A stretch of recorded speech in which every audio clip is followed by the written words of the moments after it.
Good morning, podcast listeners. This is Ed Franklin at the Ed Franklin No Limits podcast. I appreciate you listening, and as always, ask you to share my podcast when you get a chance.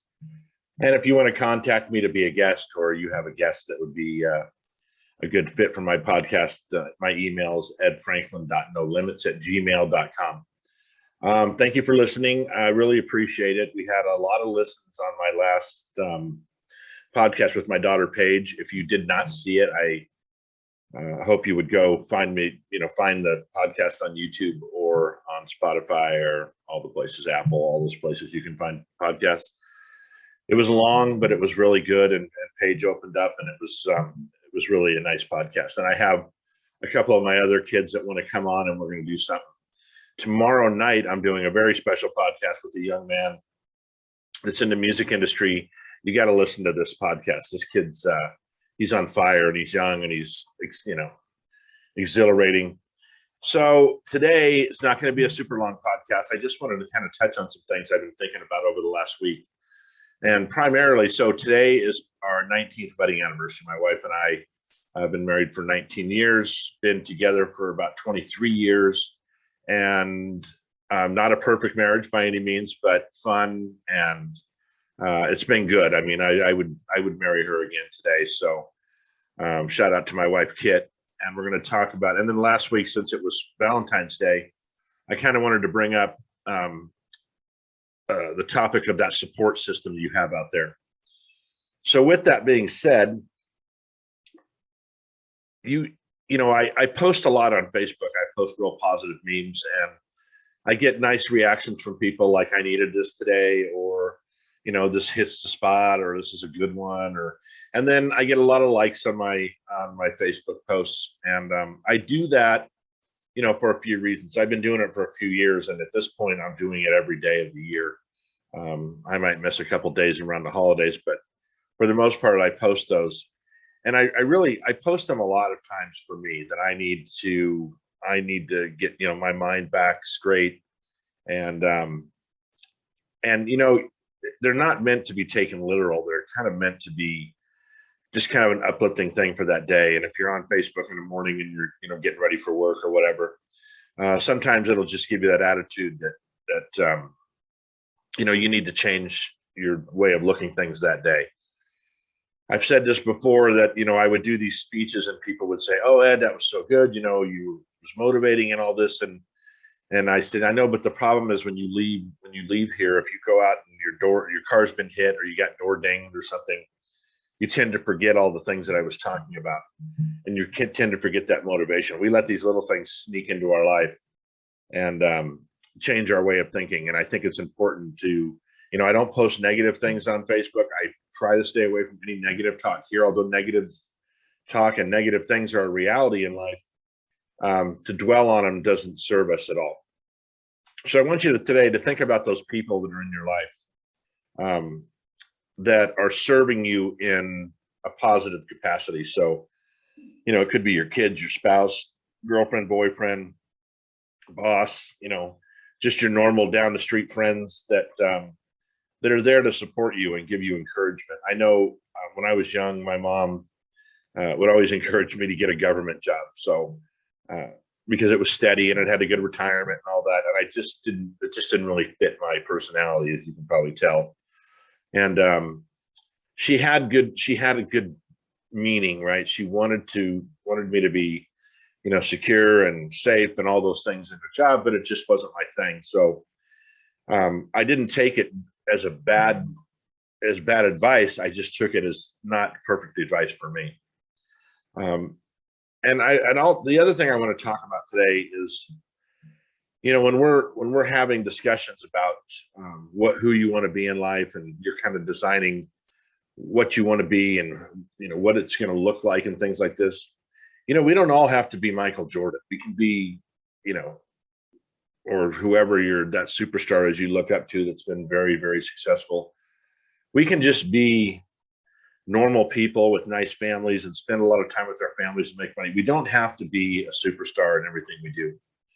When I was about 29 years old, I wanted to be a police officer, and I was gone to school for that. And in the background check, they make you take a psychological exam. And I remember the exam that I took was 984 questions. I don't know why I remember that, how many questions it was.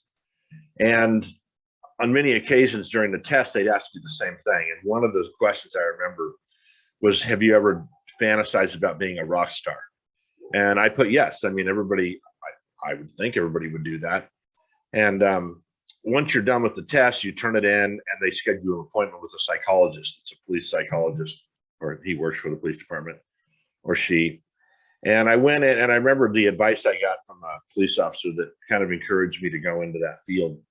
Said, just remember this, when you're looking across the table with the psychologist, that he's probably crazier than you could ever imagine to be. He says that profession, with his experience in that world, that profession, they're all just nuts, right? Just crazy. So that was kind of humorous thing to go in, and it made me relax, right, when I was talking to the person. And I had asked him about that, what it was, why would they ask that question several times? And he says, well, it's very natural for somebody to want to be, at the top of a game, or an athlete in the Super Bowl or the NBA championships or whatever, or a rock star up on stage with all these people looking at them. It's very natural to fantasize about that. And so I think we do that in our life. I hope we do that in our life sometimes when we're deciding what we want to be, if we want to be a speaker or a singer or an entertainer, or the boss at a company, a CEO or something. And we kind of look at that and we go, okay, that's who I want to be in that position. But do you really want to be that? I guess is the question. Everybody I think wants to be rich, right? Rich, like billions of dollars. I don't know. I'm not, I can honestly say I don't want, $50 billion. It'd be trouble for me probably, and trouble for my family and all that stuff. Do I want to make a really good living? I do. I do want to do that. And I want to do things like this podcast. This was something that, thank God for my daughter, Samantha, who, suggested I do this, because I'm very comfortable in this setting, and I want this podcast to get bigger. And with your help sharing these podcasts and finding guests, we can do that together and get this thing bigger. And I want to make sure I'm not Joe Rogan or anybody else. I want to be just Ed Franklin. I don't want to, I want to talk about positive things and uplifting, topics. And I want to expose people that are doing good things in the world. And so when you're kind of designing that life, or you're kind of looking and seeing who you want to be really honest with yourself.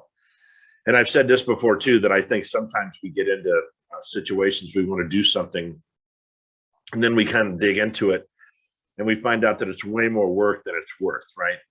And that's okay. I mean, that's, you have to know what it takes to be that person you think you want to be. And if it's too much work and it's not worth it, then it's really not what you want to do. You can fantasize about it again. Like, for instance, with the rock star, I can't sing or play an instrument or anything else, so probably not going to be a rock star. I would love to speak in front of 10,000 people. I think that would just be awesome. I pictured that, what I told you before, when I was watching Garth Brooks, get 1 million people in Central Park in New York. I mean, how crazy is that? You'd see these, I watched this documentary on him, and you'd see these people just, enthralled by him, or Tony Robbins, or any of these guys that have all these. I'd love to get to that point. And that's something I'm trying to work on. So let's get back to those people in your life. So my wife supports everything I do. And it's insane. It's wonderful. It's scary too, because she's expecting me to succeed at everything I do. And she's not hard on me or anything. It's just sometimes, if you have a person like that in your life, especially someone that close to you, that encourages you and knows that you're going to do your best, and knows that you're going to, do what's best for the family, that's awesome. I mean, to be able to have, my kids are so encouraging. I talked to Paige, the one I just did the podcast with. She's helping me with a website and social media, and I get a lot of encouraging words from my kids, which mean a lot to me because they know me, and a lot of encouraging words from my friend. I have not hung out with a lot of people in the last 2 years because of COVID, and because I just think I wasn't getting a sincere encouragement. It was like, I was talking to somebody the other day, and they said, when you were involved in this group, you were very sincere, and I took it as a very honest opinion you had, and you'd say things that were real, and the rest of the people just kind of seemed like they were putting on a facade. That will never happen with me. I'll tell you straight out if it's good or whether it's good or bad. I'm going to talk to you straight. And I think that I've been involved in groups like that people are just, they're just, especially a lot of board members in different organizations I've been involved in. They sign up to get on a board just to have their name says they're a board member, but they're not really willing to put it to work. And those types of organizations need a lot of help from the board members. That's why they have a board, and there's other reasons for nonprofit situations. But I want you to look around in your life, find those people that are really supporting you and encouraging you sincerely, right? They're really saying, Ed, you need to go for this, or Ed, you need to try this, or here's some ways to get your podcast out there, or here's some, with real sincerity. I think that's super important in business, and honesty and integrity and all those things. And then I've worked for people that didn't have much integrity before, and it's hurt them. I've lost jobs because of that, and left jobs because of that. So some interesting news. So on Monday, I started a new position a week from today with a company, and I'll tell you more about that once I'm on board. And it's going to lend itself to what I'm doing here in the podcast, and also in public speaking and other things. Was always one of those people. I have to be crazy busy to really perform at a high level. If I don't have a lot to do, I tend to not do a lot. And that sound redundant, but when I was working prior to COVID, I had 2 jobs, and I was networking all the time and putting groups together and being here at 6 in the morning and being there at 8 at night. And I loved that. I loved it, except for being away from my family. It was just, that's what gives me a buzz, man, just being busy like that. And this new position is going to be the same way. It's going to help me kind of rejuvenate myself and get me really busy again with some things. And like I said, I'm not backing off of the things I'm doing with the podcast. They're just going to be recorded at a different time of the day. So, like I said, as we look around at people that are supporting us, we need to find those people in our life. And I guess the bad news is if people aren't serving you positively or giving you encouragement, you need to stop being around those people. I'm getting to an age where a lot of my friends are retiring, and they're just, I don't know, it's almost like they're giving up. I'll never do that until I'm in the ground. I mean, I will always be working. I will always be trying to get involved with groups and people, and just, that's why I love the young generation, is because they're so, they just get me pumped up. I mean, I like to be around those kids that have these dreams and these, goals, and they're going after them. And I just love watching that. And I wish, you wish you were 40 years old again, or 30 years old, or 20 years old, just so you could get involved in these things. And obviously that can't happen, but you can kind of live vicariously through them and give them advice, and, let them know if there's pitfalls they should watch out for. But I just wait till you see this kid that I'm going to have on tomorrow. I'll probably post that towards the end of the week, because I can tell. I've just spoken to him for a few minutes, but you'll see, you're going to be very pumped up and excited for this kid's future, because he's just one of those personalities that get you pumped up. Last week ago, Saturday, I was at a young entrepreneurial organization kickoff, and this is where I met this kid. And I have some other kids I'm going to have on. It's this program where kids are able to, and this is like middle school kids too, middle school and high school kids can get involved in this organization. And they have these entrepreneurs come in that are older guys that are teaching them how to start a company. And they give them all this advice, and they give them encouragement. And these kids come up with a project, build a company, and they compete to see who wins this competition with the company and whatever, app or whatever they decided to come up with. So I'm going to do a podcast this week, hopefully, with 3 of the kids that won last year, and they can tell you about their company, kind of tell you about the experience they had. But I love this idea. And I have another friend, Matthew Yiskey, who's been on my podcast before, that teaches entrepreneurial skills at Abraxas, this local high school here. And it's so smart. I mean, I'm also involved in Safe Steps, which is a program that helps kids and parents communicate and teach them human skills. So when they go out into the world, they can, use their intelligence, and then have human skills to be able to communicate, things like that. I saw something, Warren Buffett the other day said, if you can't communicate, you're dead in the water. I mean, if you can be the smartest person in the world, but if you can't communicate with people, with, other companies or employees or things like that, you're going to have a problem. So Safe Steps teaches you how to communicate out in that world with those human skills, as simple as things as shaking somebody's hand and looking them in the eye. So back to the support thing. So I have a huge support system that I use constantly. I text my kids, and they give me really good advice. They give me good today advice, right? So when I think of some of the techniques I've used in the past in sales and things like that, some of them are archaic. Some of them don't work anymore. Conversely, some of them work really well, and people don't do those anymore. So I get to, teach my kids about how to handle situations too. So like I said, next Monday I start this new job. I'll give you guys more details. I've known this company for about 20 years. I love the culture of this company. I love how it was built. They were one of my customers for about 10 years. So that's going to be an exciting, it's going to be exciting. I'm pumped for this job. And like I said, I'll tell you more about that. This is a company that's very encouraging, very real about, what it's going to take to do what they want me to do.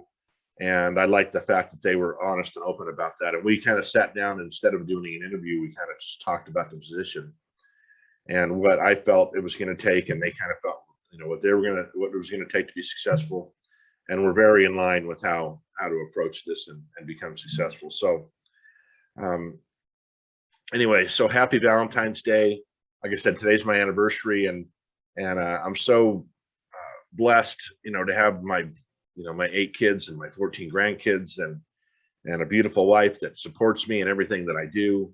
And, I can't say anything else. It's just, I'm so lucky, I'm sitting in a beautiful house right now doing this podcast, and I do have big plans, and you'll see how those come to fruition.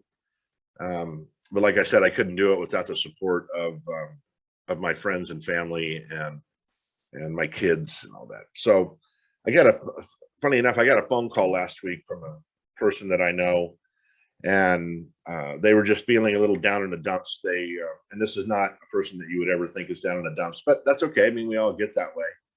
And she said she felt like she just wanted to sit in the corner and cry. And I said, don't go do that. Sometimes we just need to sit in the corner and cry, or just kind of pout a little bit, or, do whatever. But at the end of that, once we get that out of our system, we need to get rejuvenated again and get our drive back and things like that. It's funny. I was somebody in one of the organizations I'm involved in had left that organization, and they're a real driver. And I think that they felt like they were getting shut down. Now, I've met a lot of people in my life, some drivers, some not, some that just want to not exist. That sounds like it's a bad thing. They just don't want to move. They just want to do what they're doing and not be bothered, and just kind of do that 8 to 5. And that's fine. If that's what makes them happy, if that's what, if that's their personality, there's no problem with that. And then I've met drivers that come into organizations, and they're so overwhelming. I think this happens to me sometimes. I'm so overwhelming to people. They're like, I think they think it's going to require them to do more than they felt like they should have to do. And it probably does. I can see how they get that feeling for sure. Somebody asked me one time, they said, "You're not a teller, you're not an asker, you're a teller, aren't you?" I said, "I am," because in organizations, when you're leading organizations, if you ask people to volunteer, people just sit on their hands. If you tell them they need to do something, they usually rise up to the occasion and do it.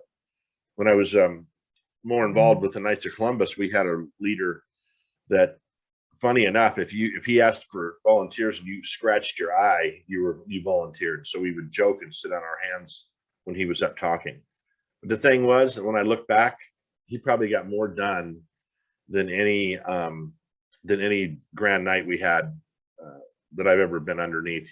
I mean, I got a lot done, but this guy was a killer. I mean, he'd put together stuff, and he always had crazy thoughts in his mind about, what the numbers could be for a dinner, money wise, things, and he'd hit them. It was, you'd think that he was just crazy, but he wasn't. He was a real driven person, and had a successful business, a couple of successful businesses, and did really well. So I'm not saying that everybody's got to be like that, but if you are like that, be who you are, right? If you're just that, you know, if you just want to be you and just not, get involved in things, I understand that.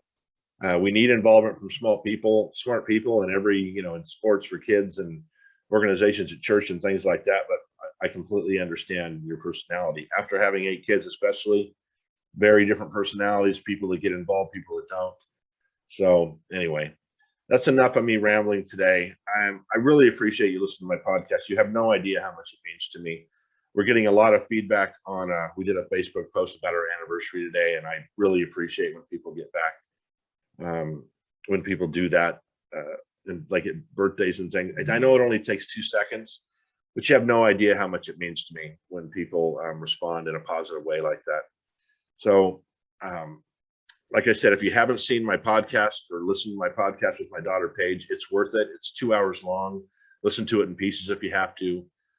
Paige is a brilliant child, and I love her, and she's got a huge heart, and she's just a really good woman and mother and wife and all those things.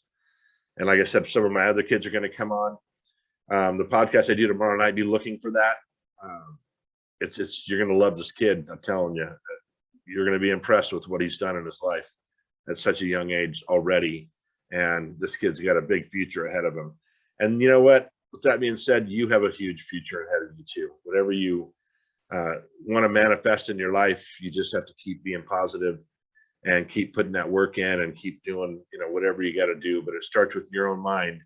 And we are brilliant creatures when it comes to talking ourselves out of things. So try not to do that. Have a great President's Day today, President Week. If your kids are out of school, have some fun with them, because time goes by very quickly, and they're not going to be young forever. So edfranklin.nolimits podcast. Contact me at edfranklin.nolimits@gmail.com. If you have a guest or would like to be a guest, or you have a question, or you just need to talk to somebody, you can always leave your phone number. I would for sure give you a call back. Thanks again for listening, and have an awesome day.